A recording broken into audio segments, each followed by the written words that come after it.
Comment garder les aspects positifs du perfectionnisme tout en éliminant ses aspects négatifs? C'est ce que nous allons voir dans cette vidéo.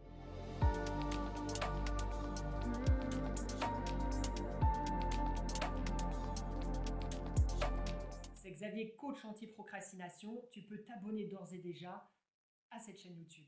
C'est Xavier, coach anti-procrastination. Nous allons voir pas à pas comment surmonter le perfectionnisme et ses conséquences négatives et comment garder tous ces aspects positifs. Alors, il est prouvé scientifiquement que le perfectionnisme peut causer beaucoup de stress. En effet, nous nous imposons des standards hyper élevés, ce qui fait qu'on s'auto-stresse, on se presse, on se met à pression et ça a des conséquences biologiques. Cela peut même amener jusqu'à l'anxiété et la dépression. Un des soucis qu'ont les perfectionnistes, c'est de se sentir insatisfaits de leur réalisation et de ne pas constater les progrès réalisés. Des chercheurs de l'Association américaine de psychologie ont démontré que les perfectionnistes peuvent souffrir de problèmes de sommeil et d'épuisement, de fatigue chronique, notamment parce que justement ils ont du mal à se reposer, ils ont du mal à relâcher la pression, à se relâcher. Un point important pour surmonter le perfectionnisme est de prendre conscience du nombre d'attentes irréalistes que l'on a envers soi-même et envers la vie ou les autres. Un autre aspect négatif du perfectionnisme, c'est qu'il peut nuire dans nos relations avec les autres. En effet, nous pouvons être hyper exigeants et du coup avoir du mal à supporter les autres, être dur, être rigide et des gens vont, ça va les agacer en fait. Et nous-mêmes, nous allons manquer d'amour envers autrui parce que nous réclamons la perfection que nous nous réclamons à nous-mêmes. Un autre aspect, c'est que nous sommes tellement occupés par notre propre perfection que nous en oublions nous connecter authentiquement et simplement aux autres. Donc, un des premiers aspects pour diminuer le perfectionnisme, c'est tout simplement de se rendre compte de son propre perfectionnisme, dans quel domaine de sa vie il s'exprime en particulier. Donc, un travail d'introspection. Comment votre perfectionnisme s'exprime? Une autre cause du perfectionnisme peut être l'attention exagérée que nous accordons aux standards de mode, de la société, de nos parents, de notre entourage, ou tout ce que nous nous imaginons à propos de ces standards. Et donc, pareil, nous nous collons une pression incroyable, qu'elle soit comportementale, vestimentaire, esthétique, pour se sentir à la hauteur et sur le haut du panier, par exemple. La peur de l'échec peut aussi nous rendre perfectionnistes, ce qui fait qu'on passe trop de temps à faire certaines tâches plutôt que de rester plus simple et plus efficace. Brené Brown a expliqué qu'il est important d'être vulnérable et de s'accepter soi-même tel que l'on est pour sortir du perfectionnisme. Pour se libérer d'attentes extrêmes envers nous-mêmes, Brené Brown, dans son livre Les bienfaits de l'imperfection, nous invite à nous accepter nous-mêmes tels que l'on est, à être bon avec soi-même, à être doux avec soi-même, à accepter d'être vulnérable, d'être un être humain avec ses forces et ses faiblesses. Il nous invite également à reconnaître notre valeur, non pas à l'aune de nos standards perfectionnistes, mais tout simplement telle quelle. Jean-Paul Sartre, dans L'être et le néant, a écrit au sujet de la perfection en disant que cela pouvait nous éloigner de l'essence de notre être, puisque nous cherchons toujours à nous améliorer, mais on ne va pas être à l'écoute sensible de soi-même.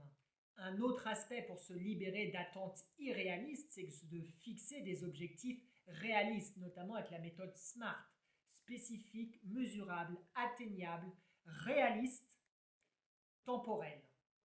Également, n'oublions pas que l'échec fait partie du processus d'apprentissage et de la réussite.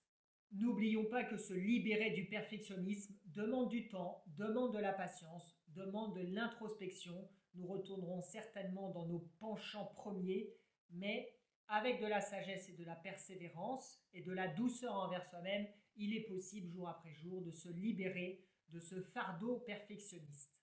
Il y a bien sûr des aspects très positifs au perfectionnisme. Les perfectionnistes ont le sens du détail, aiment le travail bien fait, aime la qualité, aime l'excellence. Donc c'est tout à fait positif aussi d'être perfectionniste tout en évitant ces pièges. Également pour le perfectionniste, il est important de ne pas se laisser paralyser par la peur d'échouer, car il peut ne pas entreprendre des projets qui lui sont importants parce que justement il ne veut pas échouer du tout. Mais des erreurs, des petits échecs, ça fait partie du jeu. C'est impossible de ne pas échouer. Les psychologues et psychothérapeutes Carol Dweck et Christine Neff nous parlent plutôt de cultiver une mentalité de croissance où l'erreur fait partie du jeu et de pratiquer l'auto-bienveillance, d'être bon envers soi-même, l'auto-compassion, d'être doux avec soi-même, de ne pas se taper dessus. Un autre défi du perfectionniste, ça va être de trouver un équilibre entre ses standards élevés et sa satisfaction personnelle. On l'a vu, les perfectionnistes, nous avons du mal à nous sentir satisfaits de ce que nous faisons. Donc, il va falloir à la fois dire je ne renonce pas à mes ambitions, à mes rêves, sauf les attentes hyper élevées et peut-être dans un délai trop court, tout en surveillant dans la journée avoir des moments de repos, de calme, de relâchement et de satisfaction personnelle. Il est important de sentir cette satisfaction personnelle, sinon c'est super dommage. Le perfectionniste, il est performant, il a le sens du détail et il est malheureux, il est mal. C'est dommage. Il faut donc qu'il cesse de se critiquer sévèrement, tout comme critiquer sévèrement les autres, et donc adopter une attitude de plus grande tolérance envers soi-même, une attitude de plus grande tolérance envers les autres. Dans son livre Une chambre à soi, Virginia Woolf insiste sur se donner la permission d'échouer et de se libérer de certaines normes sociétales qui ne nous conviennent pas.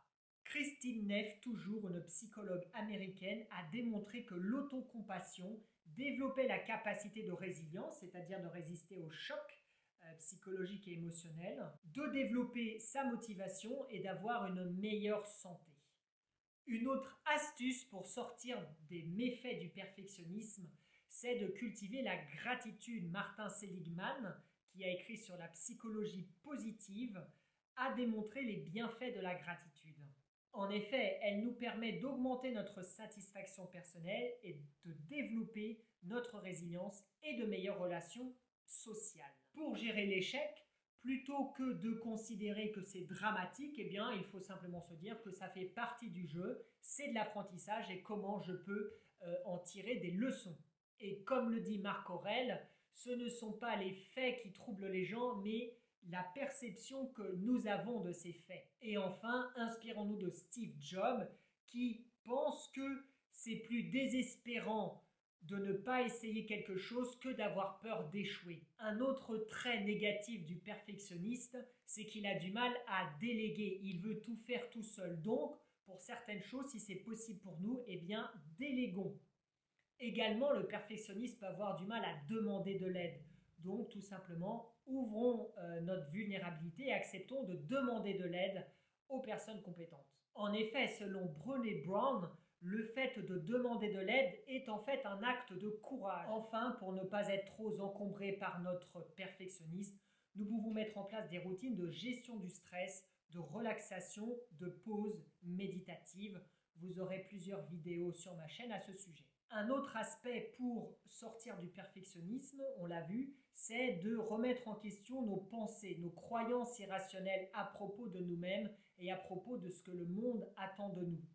Donc, il faut invalider certaines croyances que l'on a à ce sujet. Est-ce que cette croyance est vraie? Est-ce qu'elle est 100% vraie? Est-ce qu'une autre type de point de vue serait pas plus profitable? Et vous et toi, comment s'exprime ton perfectionnisme? Qu'est-ce que tu fais pour le vaincre? Et en quoi ton perfectionnisme est une force?